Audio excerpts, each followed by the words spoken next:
우리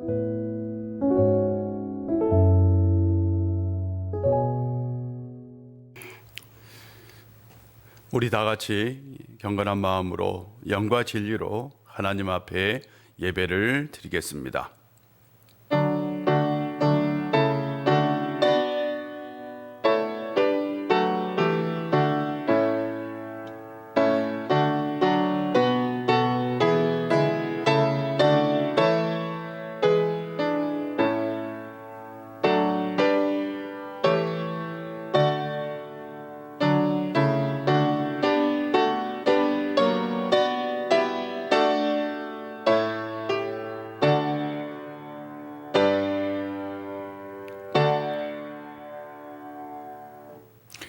비록 무화과 나무가 무성하지 못하며 포도나무에 열매가 없으며 감람나무에 소출이 없으며 밭에 먹을 것이 없으며 우리의 양이 없으며 요양간에 소가 없을지라도 나는 여호와로 말미암아 즐거워하며 나의 구원의 하나님으로 말미암아 기뻐하리로다.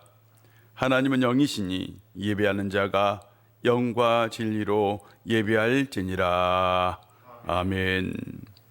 우리의 삶의 주인이 되신 하나님 아버지, 예수님의 십자가 보혈로 저희들을 죄와 죽음에서 건져주시고 그 구원의 기쁨을 간직하여 험한 세상 나그네 길을 승리하며 살게 하시니 감사와 찬송과 영광을 올려드립니다. 지난 한 주간도 주님의 은혜로 살았습니다. 오늘은 그 크신 사랑과 은혜를 생각하며 성수주의를 하며 예배를 드립니다. 성삼위 삼일체 하나님께서 친히 이 자리에 임재하여 주시고 저희들이 드리는 예배를 통하여 영광 받아 주옵소서. 예수님의 이름으로 기원하옵나이다. 아멘. 다 같이 사도신경으로 우리의 신앙을 고백합니다. 나는 전능하신 아버지 하나님 천지의 창조주를 믿습니다. 나는 그의 유일하신 아들 우리 주 예수 그리스도를 믿습니다. 그는 성령으로 잉태되어 동정녀 마리아에게서 나시고 본디오 빌라도에게 고난을 받아 십자가에 못 박혀 죽으시고 장사된 지 사흘 만에 죽은 자 가운데서 다시 살아나셨으며 하늘에 오르시어 전능하신 아버지 하나님 우편에 앉아 계시다가 거기로부터 살아있는 자와 죽은 자를 심판하러 오십니다. 나는 성령을 믿으며 거룩한 공교회와 성도의 교제와 죄를 용서받는 것과 몸의 부활과 영생을 믿습니다. 아멘. 찬송가 39장입니다.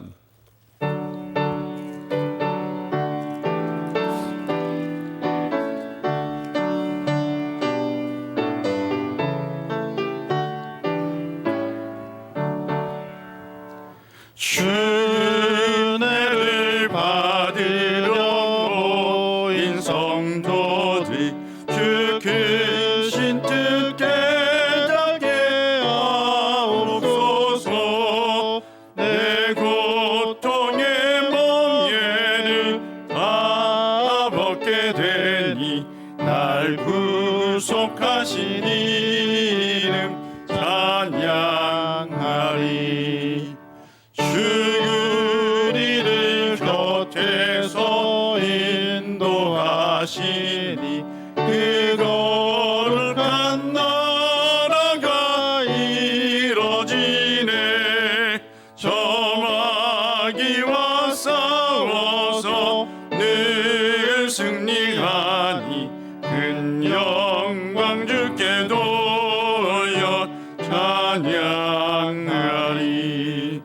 주리의 방패와 장검 되시니 나 승리의 주님을 따릅니다. 큰 환난을 당할 때 늘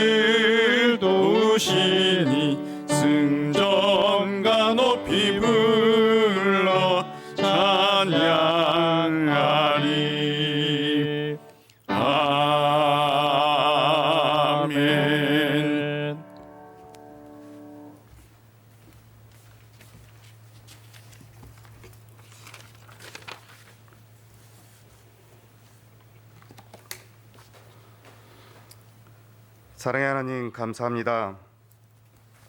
오늘도 살아서 역사하시는 하나님, 코로나로 인해 대면 예배가 어렵고 힘든 가운데서 각자의 처소에서 하나님을 기억하고 예배하게 하심을 감사드립니다. 무더운 날씨 가운데서 우리를 건강으로 지켜주시고 인도해주시는 하나님, 주님의 증인된 자녀로 살지 못했음을 고백하오니 용서하여 주시옵소서. 이 시간 이 예배를 통해 우리의 잘못을 용서하여 주시고 주님의 은혜 가운데 축복된 삶으로 변화되길 간구합니다. 하나님, 이 시간 간절히 소망합니다. 코로나 확산으로 인해 우리의 신앙이 붙들어 주시고 인도하여 주시옵소서. 우리의 믿음이 잃지 않도록 붙잡아 주시어 이 예배를 통해 주님의 은혜가 머물게 하시어 굳건한 믿음으로 성장케 하여 주시옵소서. 교회 학교를 위하여 기도합니다. 각 교육부서마다 준비했던 여름 행사를 대면하여 할 수 없어서 온라인으로 준비하고 진행하는 가운데 있사오니 다음 세대가 지금의 시간을 슬기롭게 이겨나가며 성장할 수 있도록 인도하여 주시옵소서. 유치부부터 청년부까지 애쓰시는 담당 교육자분들, 부장님, 교사분들 그 수고가 헛되지 않도록 지켜주시옵소서. 우일교회 성도분들을 위하여 기도합니다. 코로나로 인해 어려움으로 힘들어하시는 성도분들이 많으리라 생각합니다. 그분들 한 분 한 분 찾아가 주님의 보혈의 손길로 안수하시어 이 어려움을 이기고 나갈 수 있는 힘과 용기를 허락해 주시옵소서. 믿음 위에 굳건히 서서 이겨나갈 수 있도록 간절히 소망합니다. 하나님, 언젠가 이 코로나가 종식되리라 믿습니다. 힘들고 어려운 가운데 큰 힘을 더하여 주시어 속히 종식될 수 있도록 인도하여 주시옵소서. 그래서 예배당마다 예배와 찬양의 소리가 넘쳐나길 간절히 소망합니다. 우일교회를 위하여 기도합니다. 우일교회가 이 어려움 가운데서도 믿음으로 굳건히 서서 힘들고 어려운 성도들에게 믿음의 방주 역할을 감당할 수 있도록 인도하여 주시옵소서. 이 시간 말씀을 증거하시는 담임 목사님을 위하여 기도합니다. 코로나로 인해 어렵고 힘든 가운데 목회하시는 담임 목사님, 영육간에 강건케 하시어 성도들을 바른 신앙인으로 인도하도록 성령 충만으로 지켜주시옵소서. 함께 사역하시는 부교육자 분들에게도 같은 은혜 내려주시옵소서. 항상 교회를 위해 애쓰는 보이지 않는 손길을 기억하시어 하나님의 은혜와 사랑에 함께 하시길 간절히 소망합니다. 이 모든 말씀 오늘도 살아서 역사하시는 예수님 이름으로 간절히 기도드립니다. 아멘. 하늘에 계신 우리 아버지, 아버지의 이름을 거룩하게 하시며 아버지의 나라가 오게 하시며 아버지의 뜻이 하늘에서와 같이 땅에서도 이루어지게 하소서. 오늘 우리에게 일용할 양식을 주시고 우리가 우리에게 잘못한 사람을 용서해 준 것 같이 우리의 죄를 용서하여 주시고 우리를 시험에 빠지지 않게 하시고 악에서 구하소서. 나라와 권능과 영광이 영원히 아버지의 것입니다. 아멘.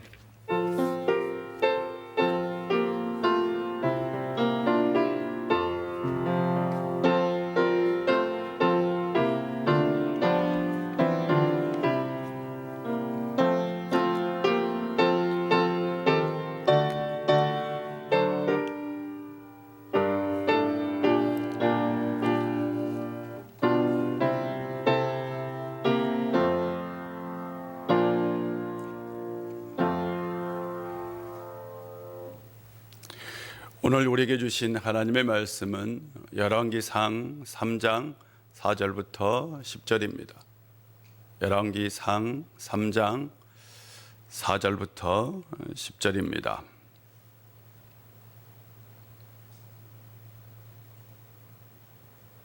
하나님 말씀 봉독합니다. 말씀에 경청하십시오. 이에 왕이 제사하러 기브온으로 가니 거기는 산당이 큽니다. 솔로몬이 그 제단에 1천 번제를 드렸더니 기브온에서 밤에 여호와께서 솔로몬의 꿈에 나타나시니라. 하나님이 이르시되 내가 내게 무엇을 줄꼬 너는 구하라. 솔로몬이 이르되 주의 종 내 아버지 다윗이 성실과 공의와 정직한 마음으로 주와 함께 주 앞에서 행함으로 주께서 그에게 큰 은혜를 베푸셨고 주께서 또 그를 위하여 이 큰 은혜를 항상 주사 오늘과 같이 그의 자리에 앉을 아들을 그에게 주셨나이다.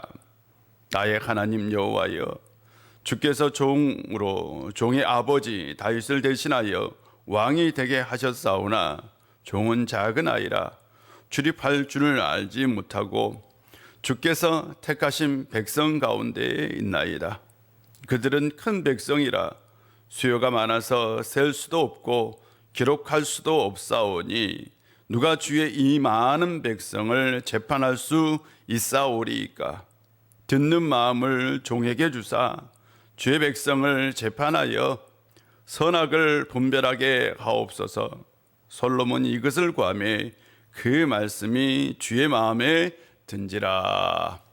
아멘. 오늘도 하나님의 은총이 여러분 가운데 함께 하시기를 주의 이름으로 축복합니다. 지난주에 우리가 다윗의 예배에 대해서 나눴어요. 다윗은 바른 역사의식, 바른 예배의식을 가지고 있는 사람이었습니다. 그는 빼앗겼던 하나님의 언약궤를 옮겼어요. 그 언약궤를 모세올 때 그는 그 앞에서 춤을 추며 기뻐했습니다. 다윗은 순전한 마음으로 하나님께 제사를 드렸습니다. 그의 예배는 거짓이 없는 순수한 예배였고 하나님은 그 예배를 받아주셨어요. 그리고 그는 복을 받았는데 왕조를 이루는 복을 받았습니다. 여러분에게도 순수한 예배를 드려서 이런 복이 있기를 주의 이름으로 축복합니다. 오늘은 솔로몬의 예배입니다. 누가복음 2장을 보면 예수님의 어린 시절에 대해서 기록하고 있어요. 이렇게 얘기합니다. 예수는 지혜와 키가 자라가며 하나님과 사람에게 더욱 사랑스러워 가시더라라고 기록하고 있습니다. 예수님이 더욱 사랑을 받았다라는 것은 실은 인정을 받았다라는 거죠. 예수님은 어린 시절 하나님으로부터 또한 사람으로부터 인정을 받았습니다. 이 이야기에는 그런데 배경이 있어요. 어떤 배경을 가지고 있느냐? 유대인들은 6월절이 되면 예루살렘에 올라가서 성전 예배에 참석을 해야 했어요. 예수님께서 12살이 되던 해에 예수님의 부모님도 가족들을 다 데리고 바로 예루살렘 예배에 참석하기 위해서 예루살렘으로 갔어요. 그리고 돌아오는 길에 이제 같이 동행하는 무리 속에 예수님이 있을 것으로 생각하고 챙기지 않았던 것 같아요. 그래서 다음 날 예수님을 찾아보니 예수님이 없는 거예요. 그래서 다시 예루살렘으로 돌아갑니다. 성전에 가보니 성전에서 바로 자기의 그 어린 아들이 그 당시 최고의 납비들과 대화를 하고 있어요. 문답을 하고 있는데 아주 지혜롭게 대답을 잘 하고 있는 겁니다. 그 납비들, 이스라엘의 최고의 납비들이 예수님의 그 지혜로운 대답에 깜짝 놀란 거죠. 어린 아이가 가질 수 없는 율법의 지혜를 가지고 있었던 겁니다. 그리고 나서 그 사건 이후에 누가는 예수님에 대해서 기록하기를 하나님과 사람에게 더욱 사랑스러워 가셨다라고 기록하고 있어요. 예수님은 어린 시절 하나님에게 인정받고 사람에게도 인정받는 사람이었던 거죠. 인간에게는 생존의 욕구가 있어요. 생존의 욕구는 살고자 하는 욕구예요. 내가 살고 싶은 의지, 그것이 곧 생존력 또는 생존의 욕구라고 얘기합니다. 그런데 이 생존의 욕구에는 바로 생리적인, 생물학적인 욕구와 또한 심리적인 욕구가 있습니다. 생리적인 욕구는 당연히 식욕, 뭐 이렇게 수면욕 이런 거죠. 근데 심리적 욕구는 뭐냐? 바로 인정받는 거예요. 인정의 욕구입니다. 인정의 욕구는 살고 싶은 욕망에서 나오는 심리적 기제입니다. 사람은 그래서 다 누구에게나 인정받고 싶은 욕구가 있어요. 이 인정의 욕구는 자기 존재감을 키워주는 욕구이며 자신의 가치를 증명해주는 욕구입니다. 다른 사람이 아유 당신은 정말 참 뛰어나다라고 인정해 줄 때에 그때에 아 나는 참 가치 있는 존재구나 라는 믿음을 갖게 된다는 거예요. 그러므로 인정의 욕구가 나쁜 건 아니에요. 굉장히 자연스러운 것입니다. 다만 사람에게 지나치게 인정을 받으려고 하는 그것이 문제가 되는 거죠. 이것이 지나치면 뭐 니플리 증후군 이런 것들이 생기곤 합니다. 그러면 인정이라는 것은 생각해 보니까 하나님께 인정받는 것이 있고 사람에게 인정받는 것이 있어요. 중요한 것은 사람에게 인정받는 건 속일 수 있어요. 그렇잖아요? 가면으로 속일 수 있어요. 그러나 하나님께 인정받는 건 절대 속일 수는 없어요. 그러므로 정말 중요한 건 하나님께 인정받는 거예요. 그렇다면 신앙인들에게 가장 중요한 건 뭐냐? 먼저 하나님께 인정받는 거죠. 하나님께 인정받지 못하는 사람이 어떻게 사람에게 인정받을 수 있겠습니까? 하나님께 인정받지 못하는데 사람에게만 인정받는다면 사람을 속일 수 있기 때문에 실은 그건 가짜 인생일 수 있어요. 또한 사람에게 인정받지 못하는데 어떻게 하나님께 인정받을 수 있겠어요? 사람에게 인정받지 못하면서 나 하나님께 인정받았다 라고 말하는 그것도 또한 가짜죠. 가짜 인생입니다. 우리는 누구보다 먼저 하나님께 인정을 받고 그 다음으로 사람에게 인정을 받아야 합니다. 우리 우리교회 성도님들은 모두가 다 이런 분들이 되었으면 좋겠어요. 솔로몬은 먼저 하나님께 인정받고 그 다음 사람에게 인정받은 사람 왕이 되었어요. 솔로몬 얘기에서 가장 유명한 얘기가 오늘 본문 1000번제의 얘기입니다.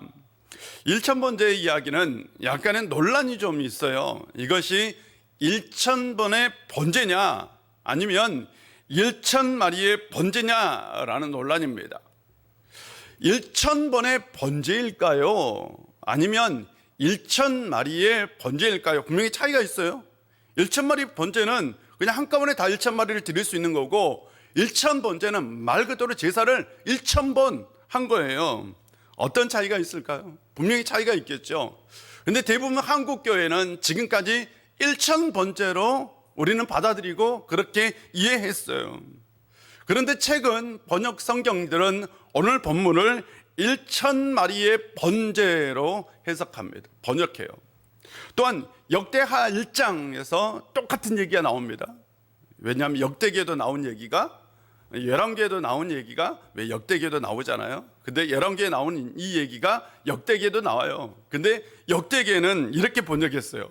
우리 성경도 개역개정도 1000마리의 희생으로 번제를 드렸다. 1000마리의 번제라고 번역을 냈어요. 이렇게 보면 1000마리의 번제가 맞는 것 같아요. 그러나 저는 개인적으로 1000번제의 개석이 참 잘하는 번역이다라고 생각합니다. 왜냐하면 1000마리의 번제보다는 1000번제가 왜 마음에 깊이 와닿잖아요. 그래서 아마 이렇게 번역을 하지 않았나라는 생각은 듭니다. 한때 1000번제 헌금이 굉장히 유행할 때가 있었어요. 제가 이전에 있었던 교회에서도 어떤 성도님이 1000번제 헌금을 했어요. 새벽마다. 여러분 작은 금액이 아니었어요. 제가 밝힐 수는 없지만 굉장히 큰 금액이었어요. 새벽마다요. 한 번도 빠지지 않고 새벽기도 나와서 1000번제 헌금을 했는데요. 봉투에는 이렇게 900번째, 그 다음 날은 901번째, 그 다음 날은 902번째. 그래서 정말 1000번제 헌금을 하신 분을 보았어요. 1000번제 헌금을 하신 분들의 대부분은 어떤 마음의 소망이나 바라고 원하는 것이 있을 때에 작정하고 하나님께 헌금을 하죠. 마치 1000번제의 예배를 드린다라는 생각으로요. 3년이 넘는 기간이죠. 매일 이렇게 한다는 게 정말 쉽지는 않죠. 그래서요, 실제로 1,000번째 헌금을 하신 분들은 많은 기적을 경험하곤 합니다. 왜? 하나님께서 그 정성을 보고 응답해 주신 것 같아요. 그런데 분명한 건 오늘 본문은 1,000번의 번제보다는 1,000마리의 번제가 정확한 번역이라는 거예요. 1,000마리의 소를 한꺼번에요, 잡아서 제사를 드렸다. 혹시 상상해 보신 적이 있어요? 여러분 10마리에서 모아도 어마어마하게 많아요. 100마리 상상해 보시죠. 100마리 우시장 가면 100마리도 많아요. 1000마리가 안 돼요. 1000마리 어마어마하게 많은 양입니다. 하루에 100마리씩 잡아도요 10일 걸려요. 엄청나게 많은 양입니다. 혹시 아마 제사를 드린 사람 중에 이런 생각을 할 수도 있는 사람이 있었어요. 하나님을 위해서 이건 무의미한 합의 아닌가, 너무나 많이 하나님께 드리는 거 아닌가, 꼭 이렇게 많이 드릴 필요가 있는가, 하나님이 정말 이렇게 많이 원할까? 라고 질문하는 사람도, 그런 생각을 하는 사람도 있었을 겁니다. 이런 무의미한 합의에 대한 이야기가 신약 성경에도 나와요.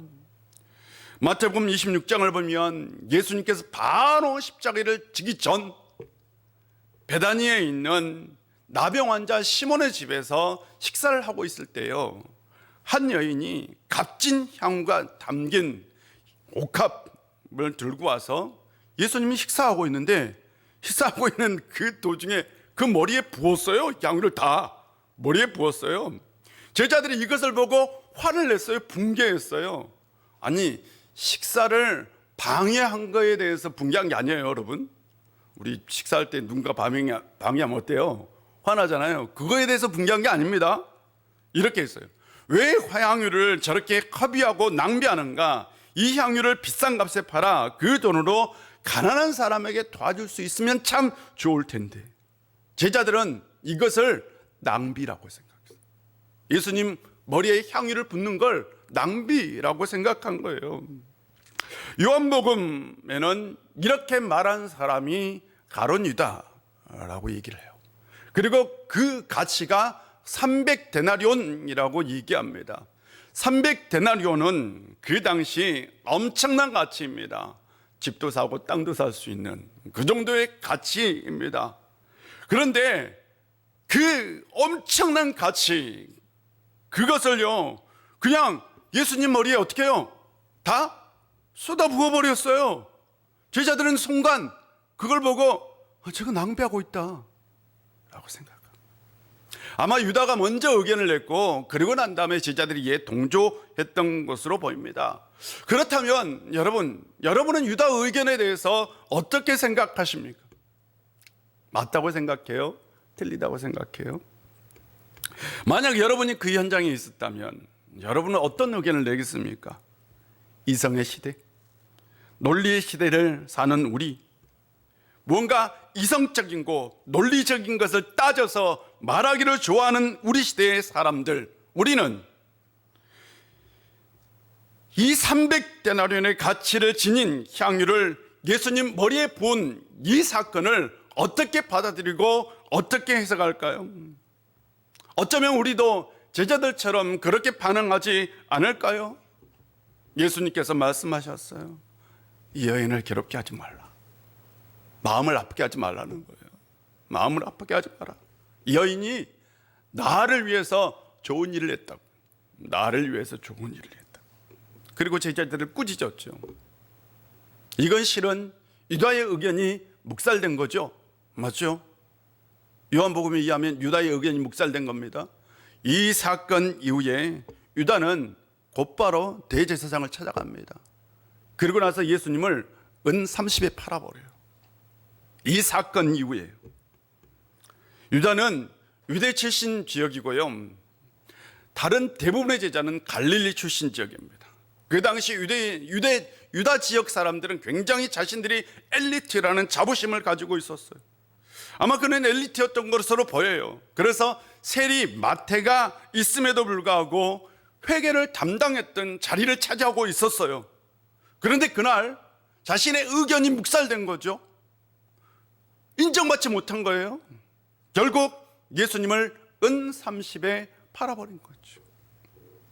그것으로 그의 인생은 끝나버렸어요. 그러나 그 자리에 있는 향유를 부은 여인은 그날 그 순간 오직 주님만 생각하고 자신이 가지고 있는 모든 전부를 다 드렸던 거예요. 자신이 가지고 있는 모든 것을 다 쏟아 부은 거죠. 그러므로 그건 허비가 아니라 최고의 경배였던 거죠. 그녀는 그날 최고의 경배의 예배를 드린 거예요. 저는 생각해 보았어요. 솔로몬의 1,000마리의 번제를 드릴 때 솔로몬이 그 자리에 제자들이 있었다면 제자들은 이런 의견을 냈겠죠. 꼭 1,000마리 다 드려야 할까요? 그냥 한 10마리만 번제를 드리고 나머지는 다 백성들에게 나눠줍시다. 이건 하나님을 위한 무의미한 합의입니다 라고 생각할지 몰라요. 이성적인 생각과 합리적인 사고, 이것을 최고의 가치로 여기는 우리는 그 자리에 있었다면 뭐라고 얘기할까요? 똑같이 반응하지 않을까요? 우리는 늘 항상 옳고 그름을 따져서 이건 옳은 거다, 이건 틀린 거다. 솔로몬이 1,000번제, 1,000마리의 제사를, 1,000마리의 번제를 드리는 것 잘못 생각하면 그건 컵이라고 생각할 수 있는 거예요. 솔로몬의 1,000마리의 번제는 무의미한 컵일까요? 왜 솔로몬은 1,000마리의 그 희생제물을 번제로 드렸을까요? 번제는 다 태우는 겁니다. 1,000마리를 다 태워버렸어요. 솔로몬이 왕이 된 건 결코 쉬운 일이 아니었어요. 바로 그 앞장 2장을 보면 솔로몬이 왕이 된 사건이 나옵니다. 아버지가 유언을 남겼어요. 네가 왕이 되어라. 그래서 왕이 됐어요. 솔로몬이. 간단합니다. 왕위를 물려놓고 보니까 사람들이 다 지지를 해요? 인정해 줍니까? 아닙니다. 왕위 계승을 인정하지 못해요, 사람들이. 그래서 음모를 꾸밉니다. 왜냐하면 그는 밧세바의 아들이고 정실의 아들이 아니에요. 그리고 순서적으로도 밀려요. 그런데 그가 왕이 된 거예요. 그러니까 사람들이 그를 인정하지 못한 거예요. 대표적인 사람이 종교 지도자인 제사장 아비아달, 그리고 군대의 수장, 군대 그 당시 다윗의 최측근이었던 바로 군대 장군 요압이 반대해요. 그리고 이 두 사람이 넷째 아들 아도니아와 음모를 꾸밉니다. 첫 번째 아들부터 셋째 아들이 죽었기 때문에 이 네 번째 아들 아도니아가 왕이 될 차례였던 건데, 그 왕위가 누구에게 갔어요? 솔로몬에게 간 거예요. 아도니아 생각하기에는 그건 내 자리인데, 그리고 실질적으로 밧세바에게 그건 내 자리였다라고 얘기를 합니다. 그러면서 밧세바와 협상을 해요. 협상을 할 때 이 밧세바가 협상 얘기를 그대로 솔로몬에게 합니다. 솔로몬이 듣고 이건 뭔가 잘못된 얘기다 판단하고 아도니아를 처형하고 요압도 처형하고 그리고 아비아달을 바로 그 제사장직에서 박탈합니다. 이때까지 솔로몬의 왕위는 여전히 불안정했던 거예요. 백성들의 전폭적인 지지를 얻지 못했던 겁니다. 아버지 유언에 따라 왕위를 얻었지만 백성들은 아버지처럼 그를 인정하지 않았어요. 아버지처럼. 이런 상황에서 그가 할 수 있는 최고의 길은 뭐예요? 당연히 하나님께 먼저 인정받는 거죠. 아버지처럼 백성들에게 신망을 얻는 길은 하나님께 먼저 인정을 받는 길이죠. 다윗이 왕이 되자마자 했던 건 하나님의 언약궤를 옮기는 거였어요. 하나님의 언약궤는 모세가 이 광야에서 하나님께 받은 두 돌판, 그리고 이스라엘 백성들이 40년 동안 광야에서 먹었던 그 만나를 담은 항아리, 그리고 아론의 쌍난 지팡이, 아론 계열이 진짜 제사장이다 이런 의미로 그 지팡이에서만 싹이 났어요. 그래서 아론의 쌍난 지팡이, 이것이 담겨있는 하나님의 언약궤는 지성소에 보관되어 있었죠. 이 지성소는 대제사장이 1년에 한 번만 들어가서 대면할 수 있는 거룩한 성물이 바로 이 하나님의 언약궤입니다. 그런데 이 하나님의 언약궤를 전쟁통에 빼앗긴 거예요. 이스라엘의 신앙이 완전히 흔들린 거죠. 다윗은 하나님의 언약궤를 옮김으로 이스라엘의 신앙을 다시 회복한 거죠. 그는 그 자리에서 하나님 앞에 제사를 드리고 춤추고, 그리고 백성을 모두 다 축복했어요. 축복한 자리로 만들어버린 거예요. 다윗은 먼저 하나님의 사랑을 받고 하나님께 인정받고 그 다음 백성들의 지지를 얻었던 거예요. 솔로몬이 다윗을 통해, 아버지를 통해서 본 것은, 먼저 내가 하나님께 인정을 받아야 되겠다. 왕이 인정을 받는 거죠. 하나님께 인정받지 못하면 백성들로부터 지지 얻기는 힘든 일입니다. 솔로몬은 인천 번제를 드림으로 하나님께 인정을 받으려고 했던 거예요. 그렇다면 그는 왜 기브온 산당에서 제사를 드렸을까요? 하는 거예요. 일천 번제는 오늘 본문만 보면 솔로몬이 단독으로 혼자 드린 것처럼 보여요. 그랬을까요? 아닙니다. 역대하 1장을 보면 솔로몬이 천부장들과 백부장들과 재판관들과 방백들과 족장들에게 명령을 합니다. 다 모여라. 백성이 지도자들입니다. 다 모여라. 그리고 그들 함께 데리고 기브온 산당으로 갑니다. 당시 기브온 산당에는 모세가 최초로 만들었던 그 성막이 그 자리에 있었어요. 청동 제단도 그 자리에 있었어요. 그리고 이스라엘에서 가장 큰 산당이 바로 이 기브온 산당이었어요. 그러므로 그 자리에 원래 성막이 있었고, 그리고 그 성막 있는 이 제단이 가장 큰 제단이었기 때문에 그가 하나님 앞에서 그곳에서 예배 드린 건 당연해요. 그것이 겉으로 드러난 이유예요. 그랬기 때문에, 산당이 크기 때문에 사람들 다 데리고 와서 예배를 드렸구나, 제사를 드렸구나. 그런데요, 그 이면에는 또 다른 얘기가 있어요. 다윗이 평생 동안 하나님께 딱 2번 잘못했어요. 첫 번째는 바세바 사건이고, 두 번째는 인구조사 사건입니다. 이건 교회를 다니는 분들은 좀 알아야 돼요. 다윗이 하나님께 참 평생 동안 2번 징계를 받았는데, 첫 번째는 바세바 사건, 두 번째는 인구조사 사건입니다. 다윗이 인생 말년에 인구조사를 해요. 그 당시 인구조사는 전쟁에 싸울 수 있는 사람, 징집 대상자를 조사하는 거예요. 이것은 실은 하나님을 의지하기보다는 사람을 의지하는 것이라고 얘기할 수 있어요. 그래서 하나님이 이 사건으로 이스라엘에 재앙을 내립니다. 엄청나게 많은 사람이 죽어요.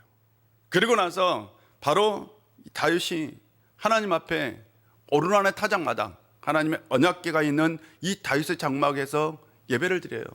그리고 재앙이 멈춥니다.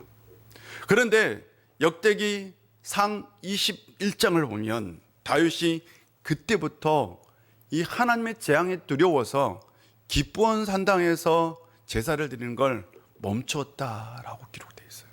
그때부터 기브온 산당에서는 제사가 사라졌어요. 솔로몬이 왕이 되고 난 다음에 그는 온 백성의 지주자들을 다 소집해서 바로 아버지가 제사를 드리지 못하는 그곳, 아버지가 두려워했던 곳, 바로 제사가 멈춘 그곳에서 하나님 앞에 제사를 드렸어요. 그런데 이스라엘 역사 속에서 가장 큰 규모의 제사를 드린 거죠. 이것이 바로 일천번제입니다. 솔로몬의 일천번제는 아버지의 두려움을 이기는 제사였고, 끊어진 제사를 다시 회복하는 제사였고, 지금까지 드리지 못하는 제사를 다 한꺼번에 모아 드린 제사였고, 온 백성을 대신하는 제사였던 거죠. 이런 제사라면 1,000마리의 소가 뭐가 아깝겠습니까? 1,000마리의 소는 오히려 작은 양입니다. 이런 제사는 하나님 앞에, 이런 제사를 하나님 앞에 드릴 수 있다면 1,000마리보다 더 많은 소도 아깝지 않는 거죠. 아마 그 자리에 있었던 사람들은 깊은 감동을 받았을 것 같아요. 1,000마리의 번제를 드리면서 모두가 기쁜 마음으로 감동적으로 온 마음을 다해 하나님 앞에 제사를 드렸을 것 같아요. 1,000마리의 소는 솔로몬이 드릴 수 있는 모든 제물이었던 거예요. 향유를 부었던 그 여인은 모든 것을 다 주님께 드렸어요. 솔로몬도 자신이 가진 모든 것을 다 하나님 앞에 드렸어요. 최고의 제물을 드린 거죠. 이것이 바로 솔로몬의 일천번제입니다. 일천번제를 드린 후 하나님께서 꿈에요 솔로몬에게 나타나죠. 내가 너에게 무엇을 줄까? 너는 구하라 라고 얘기했죠. 하나님이 기뻤던 것 같아요. 솔로몬이 대답합니다. 나의 하나님 여호와여, 주께서 제 아버지를 대신하여 주의 종을 왕으로 삼으셨습니다. 그러나 아직 저는 나이가 어리고 어떻게 제 임무를 수행해야 할지 모릅니다. 주의 종이 해낼 수 없을 만큼 많은 수의 큰 백성 가운데 있습니다. 그러니 주의 종에게 옳고 그름을 가려내는 마음을 주셔서 주의 백성을 잘 다스리고 선악을 분별하게 해주십시오. 누가 이 많은 백성을 다스릴 수 있겠습니까? 그러자 10절을 보면 솔로몬이 이것을 구했는데 하나님께서 그 마음에 들었다라고 얘기하고 있어요. 솔로몬이 구한 것은 매우 중요합니다. 솔로몬 앞에는 두 가지 길이 있었어요. 부귀영화를 추구하는 왕도와 신명기적인 정의를 추구하는 왕도가 있었습니다. 솔로몬은 바로 신명기적인 정의를 추구하는 왕도, 두 번째 걸 구한 거죠. 솔로몬은 당시 왕들이 구하는 부귀영화나 세속적인 성공들을 구하지 않았어요. 그래서 하나님께서 이걸 기쁘게 여기셨어요. 그리고 나서 하나님께서 응답해 주셨어요. 자기를 위하여 장수하기를 구하지 아니하며 부도 구하지 아니하며 자기 원세의 생명을 멸하기도 구하지 아니하고 오직 송사를 듣고 분별하는 지혜를 구하였으니 내가 내 말대로 하여 내가 지혜롭고 총명한 마음을 주노니 내 앞에서도 너와 같은 자가 없었거니와 내 뒤에도 너와 같은 자가 일어남이 없으리라. 또 내가 구하지 아니하는 부귀와 영광도 내게 주노니 내 평생의 왕들 중에 너와 같은 자가 없을 것이라. 솔로몬은 1,000마리 1,000번제를 드렸어요. 하나님은 솔로몬이 어떤 마음으로 제사를 드렸는지를 아셨어요. 하나님은 기뻐서 꿈에 나타났어요. 무엇을 줄까? 솔로몬은 자신의 부귀영화를 구한 것이 아니라 백성을 이해하는 마음, 선악을 분별하는 마음을 구했어요. 하나님께서 이것을 흡족하게 여겼어요. 결론적으로 말하면 솔로몬은 1,000번제를 통해서 하나님께 인정받은 사람이 되었어요. 그리고 하나님이 주신 지혜로 백성들의 인정받는 왕이 되었어요. 솔로몬은 먼저 하나님께 인정받고 난 다음에 백성의 지지를 얻는 왕이 되었던 거고 그 중심에 1,000번제가 있습니다.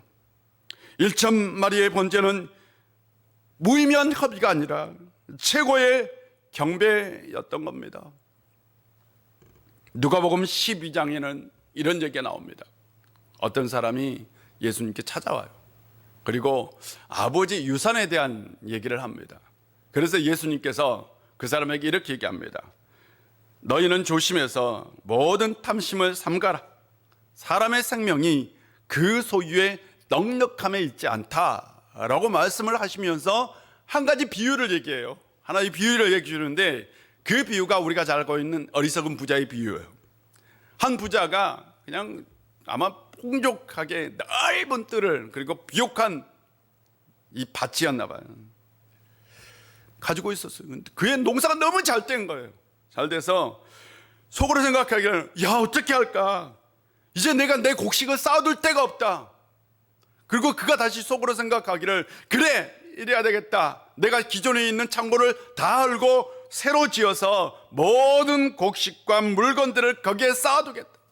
그리고 내 영혼에게 말하기를 영혼아 내 영혼아 내가 여러 해 동안 쓸 물건을 다 쌓아뒀으니 이제 편히 쉬고 먹고 마시고 즐기자.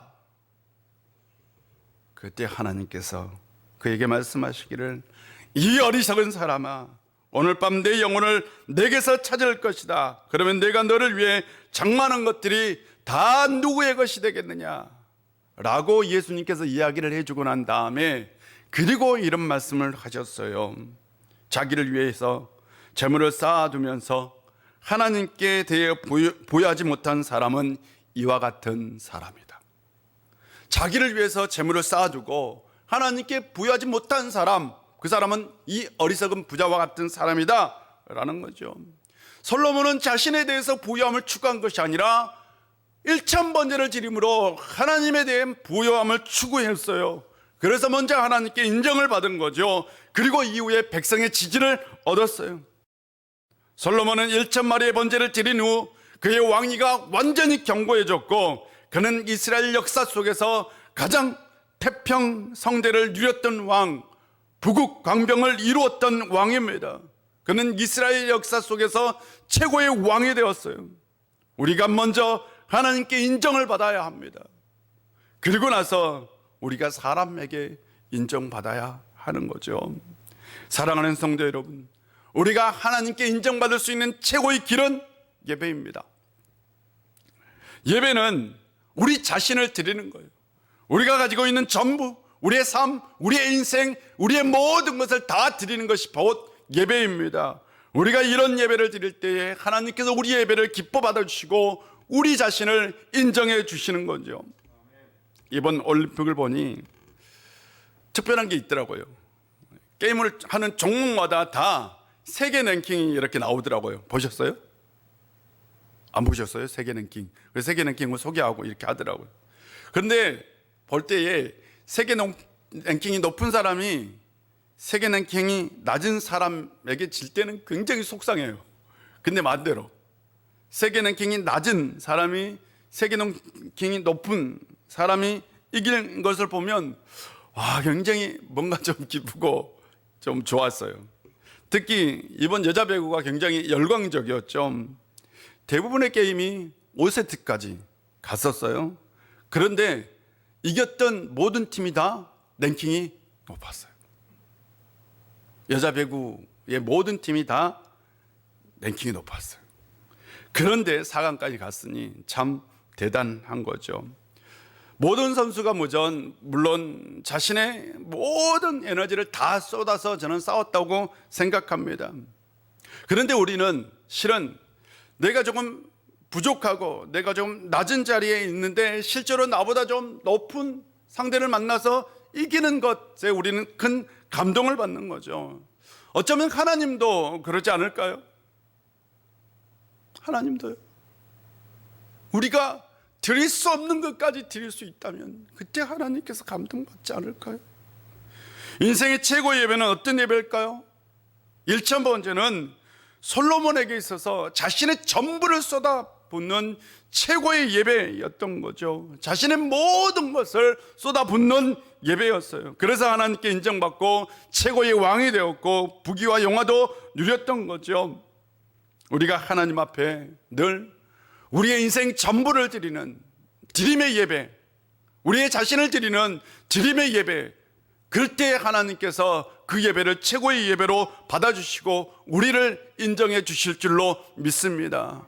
그런 예배를 드릴 수 있는 성도님들이 되시기를 주의 이름으로 축복합니다. 기도하겠습니다. 아버지 하나님, 오늘도 우리 가운데 함께 해주시고 은혜 주셔서 참 감사합니다.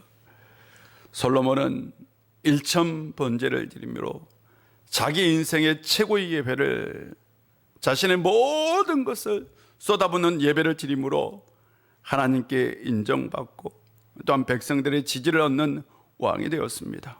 그리고 큰 복도 누렸습니다.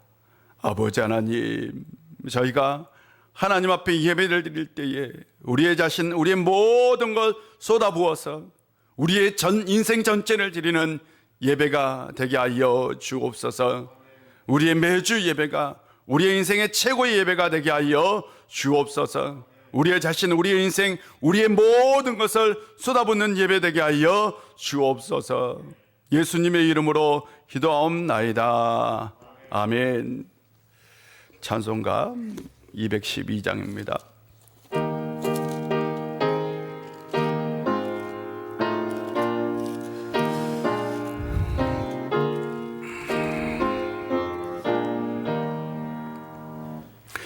겸손히 주를 섬기되 괴로운 이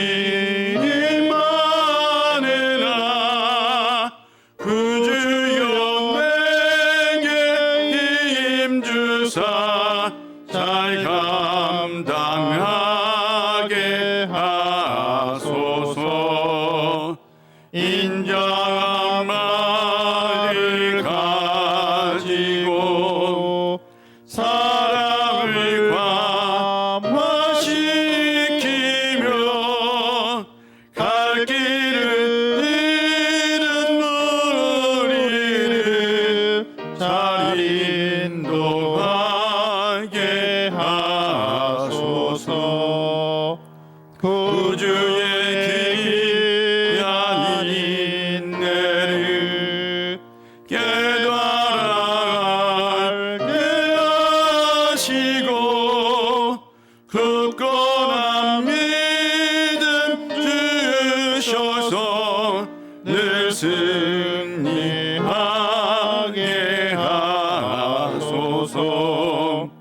장래의 영광 비추사 소망이 되게 하시며 구주와 함께 살면서 참 평강 얻게 하소서.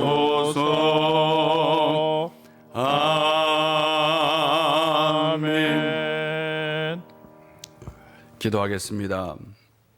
하나님 아버지, 늘 우리의 인생 가운데 함께 해주시고 지켜주시고 보호해주시고 복을 주셔서 감사합니다. 우리가 큰 복을 받았던 작은 복을 받았던 하나님의 것을 구별하여 하나님의 것으로 우리가 예물을 드리오니 받아주시고 흠양하여 주옵소서. 드리는 손길 위에 하늘의 신령한 복으로 땅의 기름진 복으로 꼭꼭 채워 주옵소서. 코로나 때문에 무더운 날씨 때문에 참 힘들고 어려운 삶을 살고 있는 우리 우일교회 모든 성도님들, 하나님께서 한 주간 지켜주시고 보호해 주셔서 복된 인생 살게 해주시고 평안한 인생, 건강한 인생 살게 하여 주옵소서. 또한 우리 우일교회를 지켜 주옵소서. 지어진 예물을 통해서 우리 우일교회가 든든히 서가고 맡겨진 사명을 잘 감당하고 어디에 있든 우리가 주님 안에서 최고의 예배를 드리는 우리 우일의 모든 성도님들 되게 하여 주옵소서. 예수님의 이름으로 봉헌 기도 드립니다. 아멘.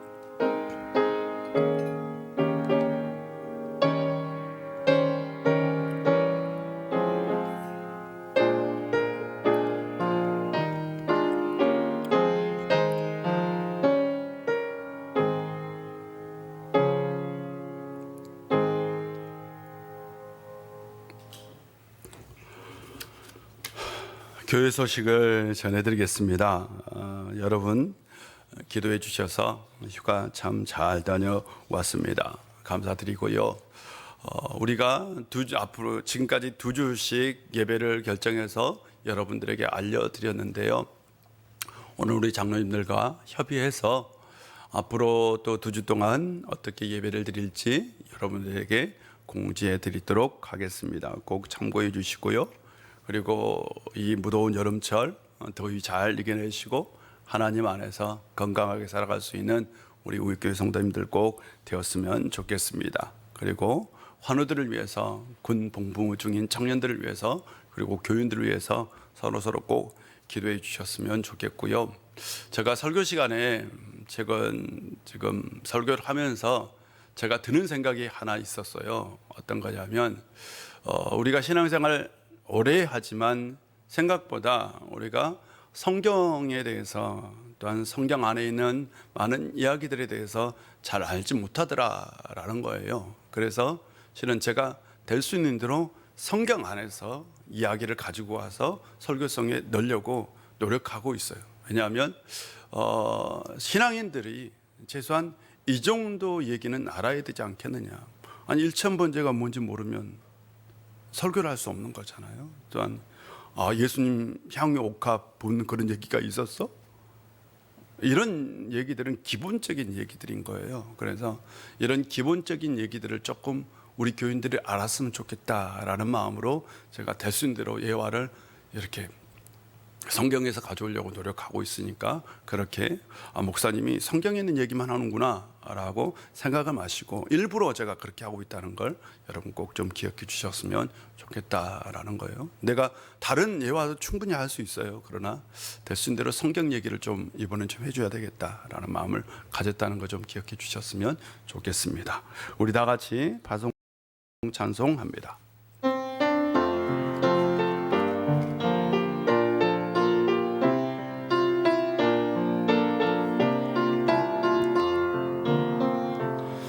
진정한 예배가 숨쉬는 교회, 주님이 주인 되시는 교회, 믿음의 기도가 쌓이는 교회, 최고의 찬양을 드리는 교회, 말씀이 살아 움직이는 교회, 성도의 사랑이 넘치는 교회, 섬김과 헌신이 기쁨이 되어 열매 맺는 아름다운 교회, 주님의 마음 닮아서 이웃을 사랑하는 교회, 주님의 영광을 위해서 빛 대신 주님 전하는 교회, 사랑의 불꽃이 활짝 피어나 날마다 사랑에 빠지는 교회, 주께서 사랑하는 우일교회가 이런 교회 되게 하소서. 온 마음, 온 정성, 온 힘으로 드리는 예배 가운데 함께 하시고 그 예배를 온전히 받아주시는 우리 구주 예수 그리스도의 놀라우신 은혜와 우리 아버지 하나님의 크신 사랑과 성령님의 감화 감동하시고 충만하심의 역사가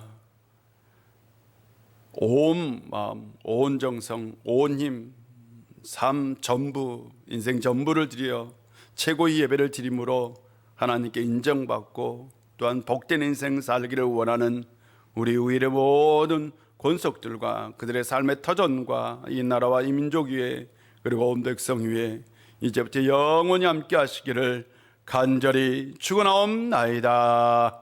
아멘.